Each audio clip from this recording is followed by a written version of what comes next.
À l'ombre des grandes affaires qui défraient la chronique, il en est d'autres dont on parle moins, mais qui sont tout aussi dramatiques. Il y a 5 ans maintenant, 9 hémophiles contaminés par le virus du sida se sont lancés dans un procès contre la Croix-Rouge, qui leur aurait fourni du sang à risque.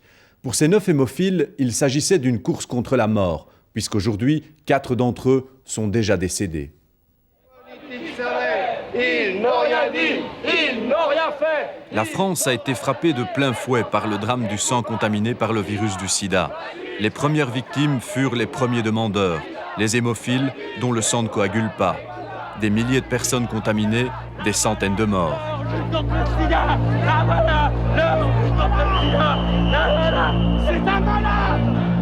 La colère des hémophiles a poussé la justice française à poursuivre et condamner ceux qui ont décidé de maintenir la distribution de produits contaminés. En Belgique, le système des donneurs de sang habituels et identifiés mis en place par la Croix-Rouge a permis de limiter les dégâts. Une centaine de personnes seraient pourtant passées au travers des mailles du filet. Parmi ces 100 victimes, 40 hémophiles qui s'approvisionnaient régulièrement en facteur 8, leur élément vital, un coagulant dont ils ont besoin. Mais un jour, la vie de certains d'entre eux bascule. Nous étions 2 frères hémophiles dont j'étais l'aîné. Lui avait 6 ans en moins que moi. Nous avons fait les tests en 85 qui se sont avérés positifs. Et comme mon épouse le disait, au bout de un vendredi soir, le courrier est arrivé et voilà. J'étais séropositif. Nous étions mariés depuis 1 an environ. Et nous avions un enfant qui avait à ce moment-là 2 ou 3 mois.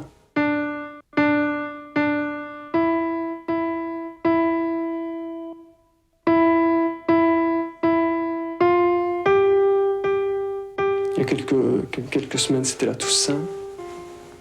Il y avait, sur la pierre tombale, il y avait un nom, celui de mon frère Philippe. Et l'année prochaine, je ne sais pas si le mien ne sera pas gravé en dessous.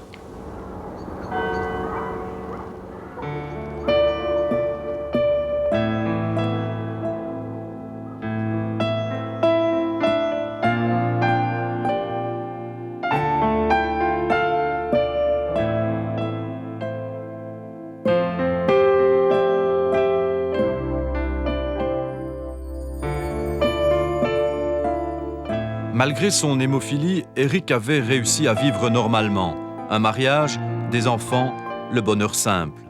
Afin de prévoir les problèmes de santé, il n'hésitait pas à intensifier le nombre de ses transfusions. C'était clairement avoir été contaminé par un produit qui était censé lui apporter la vie ou le maintenir en vie ou le guérir. À une période aussi où de toute façon on encourageait le traitement préventif. Donc ça veut dire plus de transfusion finalement. Donc effectivement, il s'est senti... il était d'autant plus révolté, il a ressenti d'autant plus comme une injustice que finalement lui était passif par rapport à ce produit qu'il recevait, qu'il devait s'injecter, et que ça c'était très douloureux, très difficile à ressentir.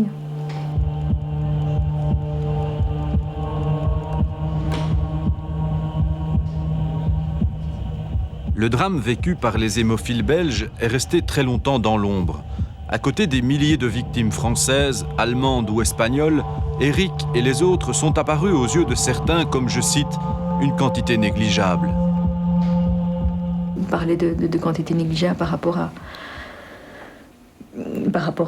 au fait qu'Eric était là devant moi au moment où on a lu ces mots, et que je trouve ça insupportable parce que des personnes ne sont pas des quantités négligeables, c'est une réalité humaine, c'est des gens qui sont malades, qui luttent pour ça, pour se soigner, qui luttent pour se maintenir en vie, c'est des familles autour d'eux qui luttent avec eux, c'est des vies qui s'écroulent, c'est pas des quantités négligeables. Ils ne sont peut-être pas nombreux en chiffres, mais la souffrance, elle est énorme. De là, on les voit tous les deux. Là, ici, on voit bien de l'appartenance. Famille Neveu restera à jamais marquée par ce double drame.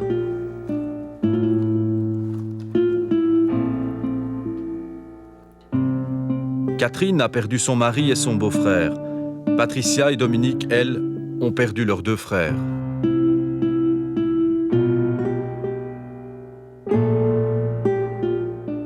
Pour moi, c'est pas non plus un coup du destin. Je sais pas très bien où je dois le mettre.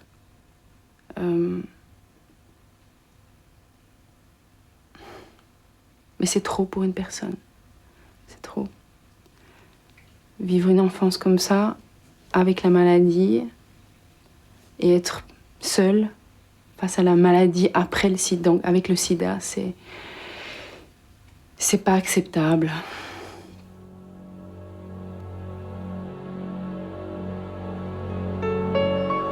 Muriel était la compagne de Michel, lui aussi hémophile. Son existence était jalonnée de soins et de transfusions. Michel était artiste peintre, une œuvre qui va plonger dans la tourmente lorsqu'il apprendra sa séropositivité.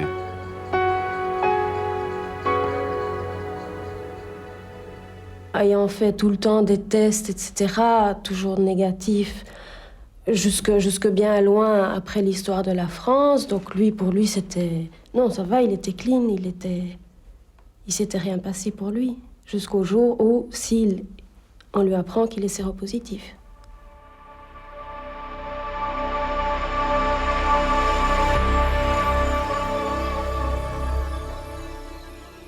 On apprend ça, on est tellement cassé, on se dit c'est fini, enfin tout s'écroule, je veux dire, il y a pas...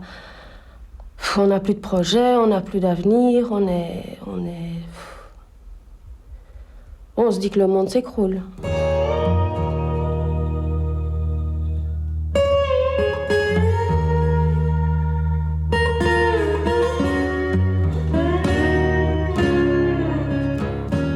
Il a toujours affirmé et très fortement que c'était à cause d'une transfusion et il pensait savoir plus ou moins à quel moment ça s'était passé. Assez curieusement, les hémophiles belges contaminés par le virus du sida ne vont obtenir aucun soutien officiel.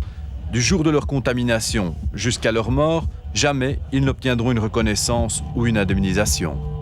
Est-ce qu'il y a eu, par exemple, une tentative d'indemnisation de la part du ministère de la Santé, au ministère des Affaires sociales? Non, rien du tout. Il y a eu des demandes qui ont été faites, mais qui ont été à chaque fois refusées. On n'a jamais rien vu venir de nulle part. Ça, moi, je trouve que c'est un scandale. Il suffit d'un minimum d'intérêt vis-à-vis des personnes qui sont concernées pour voir que c'est pas acceptable.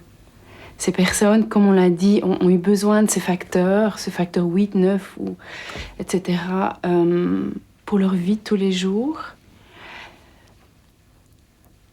Ils ont chopé la mort. Il y a eu des responsabilités, et ces responsabilités doivent être prises. Et justement, maintenant, on est là parce qu'on veut que ces personnes puissent être reconnues en tant que victimes. Oui, elles sont victimes. Victimes de mauvaises décisions, victimes de mauvais jugements. Et ça, c'est pas acceptable. L'association des hémophiles belges interpellera plusieurs fois les pouvoirs publics.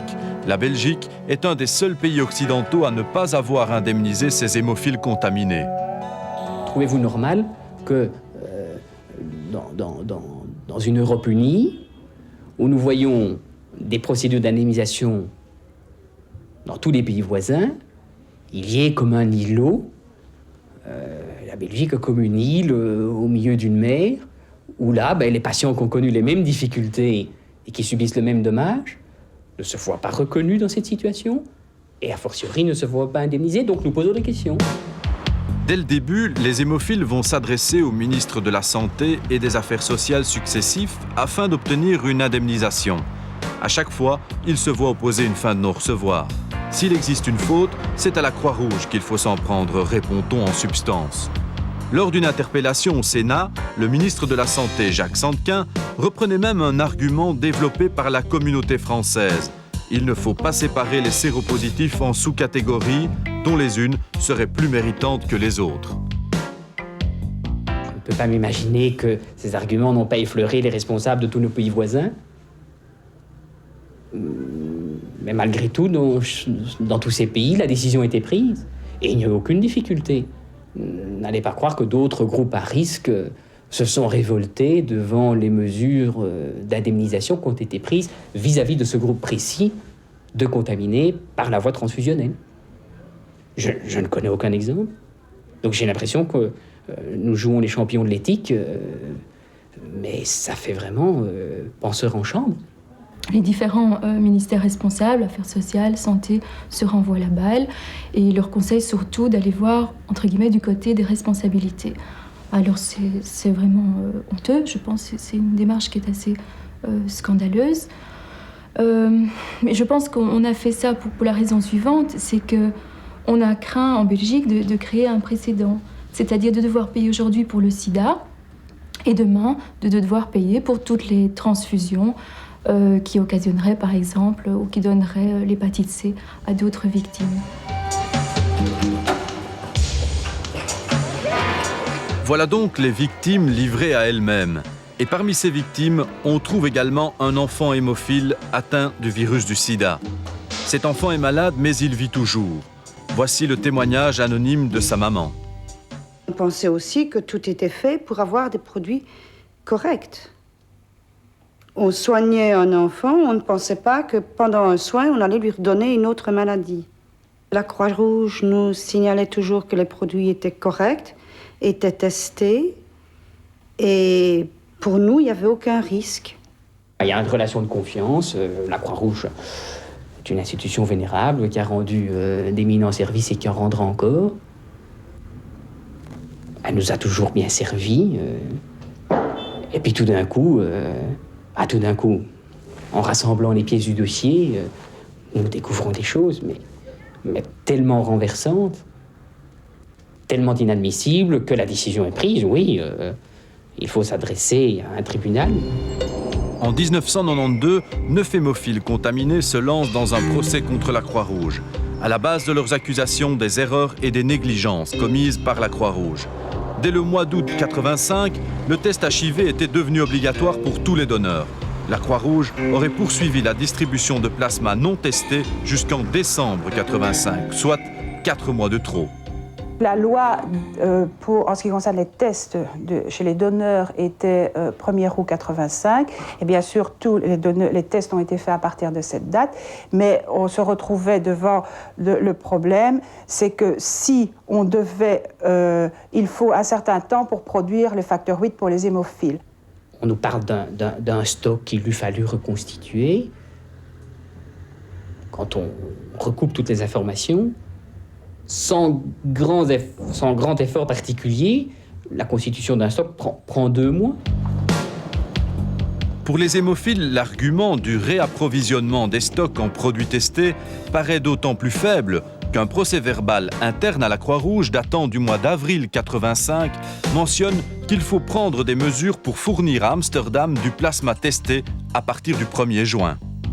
Comment admettre qu'un patient néerlandais puisse recevoir un produit par définition plus sûr qu'un patient belge. Alors, peut-être que la Croix-Rouge avait des engagements contractuels avec différents partenaires. Est-ce que ça justifiait pour ça de maintenir la communauté hémophile belge dans une situation qui était une situation à risque? C'est normal que les pays... Nous, on aurait importé du produit à ce moment-là, on aurait demandé du produit testé aussi. Il n'y a pas de... Pour moi, je ne vois pas ce qui peut... Comment on peut mettre en relation les deux choses. Parce que les produits, les surplus, ou bien les parties de produits qui ont été exportés à l'étranger, que l'étranger nous le demande de tester. C'est normal, on était en décembre 1985, et nous, on mettait sur le marché des produits testés. C'est avoir commis consciemment,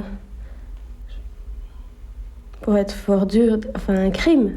Je veux dire, si on laisse passer du sang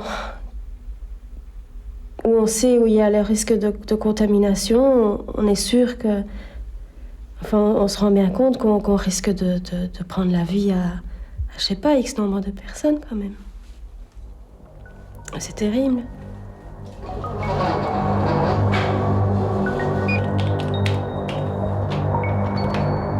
Autre reproche formulé par les hémophiles, le 12 décembre 1985, la Croix-Rouge prend la décision logique de détruire les stocks de plasma non testés. Mais plus surprenant, le même jour, on note que la commission décide de ne pas rappeler les stocks existants dans les centres de transfusion sanguine, soit des produits non testés.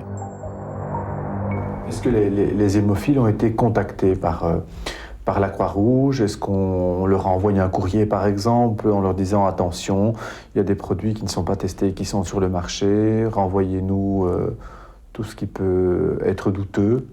Non. Non. Non, au contraire, ils avaient fort confiance en la Croix-Rouge. Jamais on n'a été prévenu. Non. Non.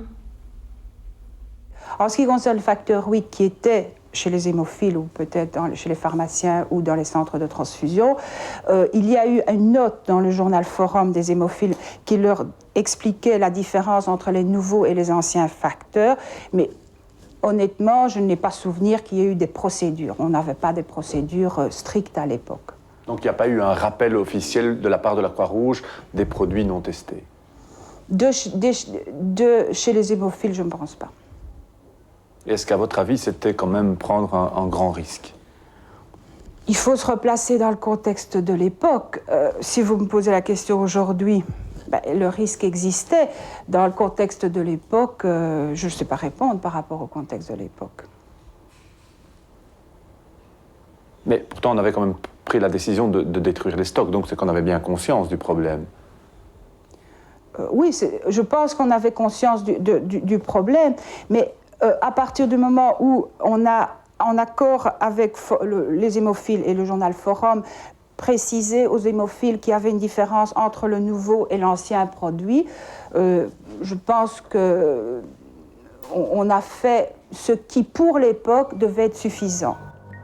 La Croix-Rouge n'a donc jamais organisé un rappel ou une identification claire des produits à risque.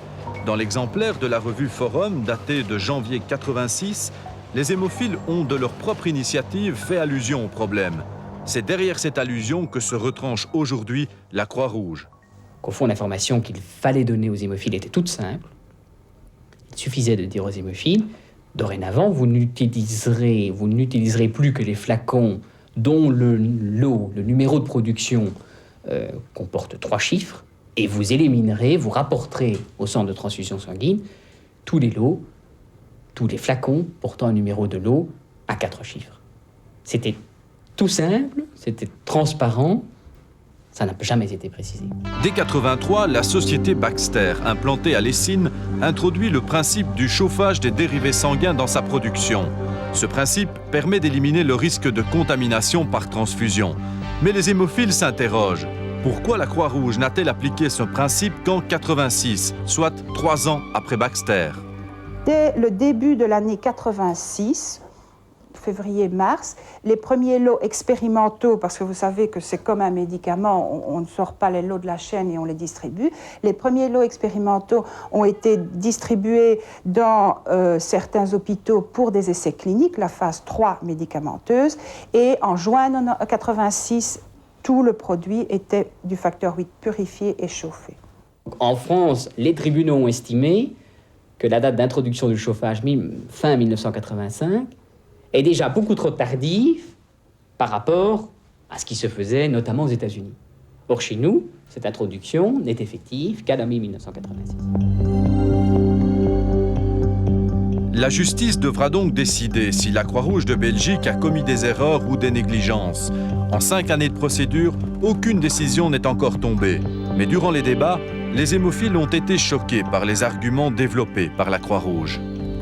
Sa technique de défense a été, dès le début, d'essayer de faire en sorte que le poids de la responsabilité de la contamination des hémophiles soit porté par les hémophiles eux-mêmes.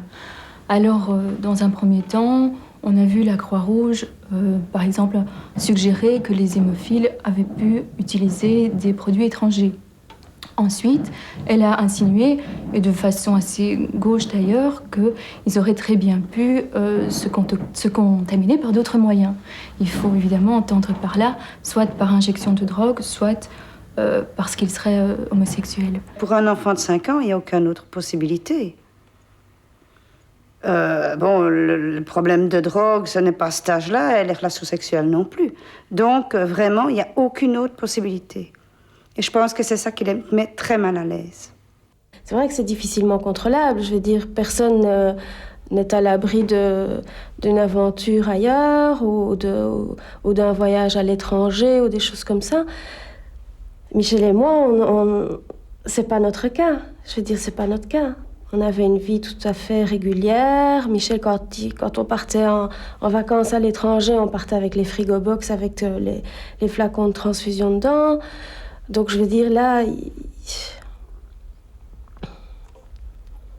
il allait prendre ses produits à la Croix-Rouge. Il n'a jamais pris autre chose. Je veux dire, pour nous, c'est exclu. Il ne s'est rien passé d'autre. Ça, on en est sûr. Dans le dossier de 2 demandeurs, il est prouvé qu'ils ont reçu un certain nombre d'injections, pour l'un plus de 20, pour l'un plus de 70 injections de produits non testés. Alors, que pèse cette information est capitale par rapport à d'autres hypothèses lancées comme ça à la cantonade. N'y aurait-il pas eu injection à l'étranger? N'y aurait-il pas d'autres facteurs de risque? Noyé sous l'argumentation des uns et des autres, le tribunal décide de faire appel à un comité d'experts.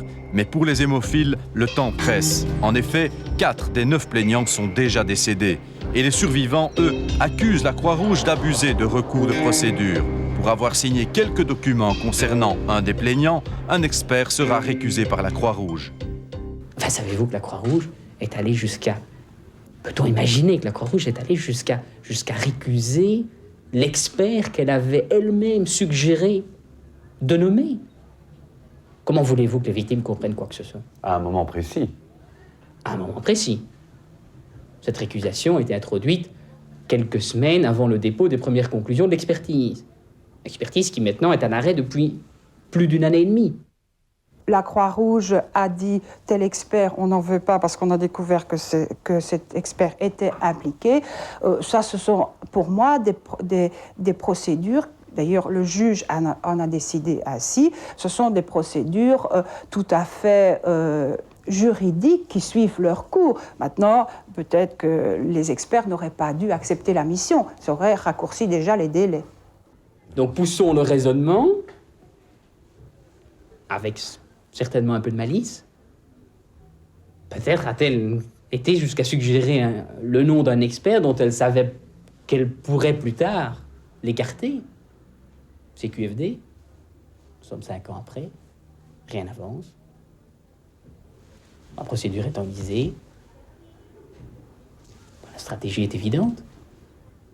C'est évidemment assez odieux à imaginer, c'est qu'elle aurait fait ceci pour retarder l'issue d'un procès qui, s'il la condamnait, obligeait la Croix-Rouge à payer des indemnités moins lourdes à des morts qu'à des vivants.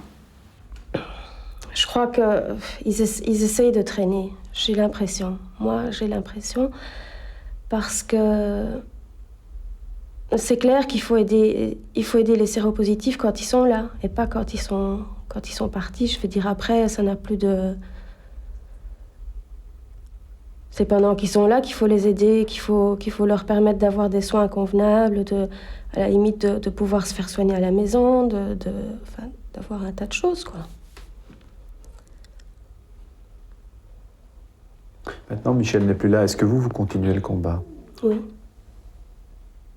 Pourquoi? Parce qu'on avait, au départ, choisi de le faire ensemble, déjà. Parce que j'avais décidé de le soutenir dans ce qu'il allait faire. Et que, comme il était tellement fort dans ce qu'il disait et dans ce qu'il voulait, j'estime que moi, continuer ce procès, c'est lui rendre un peu hommage de son courage et de toute sa force qu'il avait pour continuer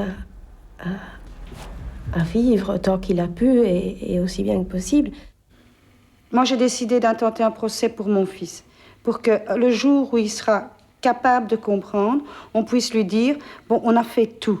D'un côté, on t'a soigné, mais d'un autre côté, on a voulu savoir si oui ou non il y avait eu erreur judiciaire. C'est pas pour l'argent que nous avons intenté le procès, c'est simplement pour qu'on puisse lui dire, oui, la Croix-Rouge, à un moment donné, a fait une erreur. Et elle l'a reconnue. Même si la Croix-Rouge a toujours fait le plus correctement possible son travail, s'ils ont toujours vraiment sélectionné les donneurs et que le système était particulièrement, c'est vrai, bien organisé, ici en Belgique, il y a quand même eu des lots qui étaient contaminés et qu'il y a quand même eu un moment où ces lots n'ont pas été mis de côté ou n'ont pas été testés convenablement. Ça, c'est une réalité aussi. Simplement que la Croix-Rouge ait l'humilité de reconnaître ça, moi, ça me paraît important. Je crois que ça paraissait important aussi pour Eric. Honnêtement, c'est vrai, je me sens un peu une victime d'un système social qui a voulu nous aider, qui a pris la responsabilité de nous aider et qui a capoté quelque part, et maintenant qui a à prendre ses responsabilités pour essayer de nous aider à nous en sortir.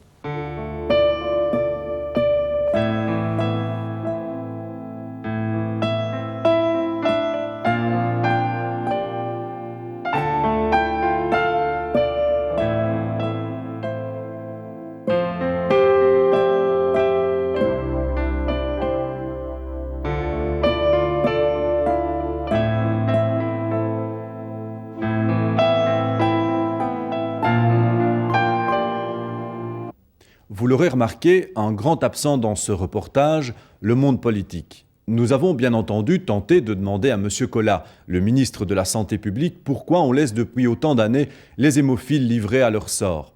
Il a préféré nous répondre par courrier, et voici sa réponse. Vu la séparation des pouvoirs, le ministre n'intervient pas dans des procès en cours. De plus, ce n'est nullement le ministre de la Santé publique qui est inculpé. Alors précisons quand même que dans cette affaire, personne n'est inculpé. Il s'agit en fait pour la justice de déterminer les responsabilités. Alors je poursuis la lecture du courrier émanant du cabinet du ministre. Étant donné le sérieux de cette affaire, M. Collat s'est tenu au courant de l'état des choses. Il a ainsi chargé son administration de proposer une solution globale pour rencontrer au mieux les revendications émanant des personnes concernées. On peut se demander si, après autant d'années d'attente, les hémophiles pourront se contenter de cette réponse.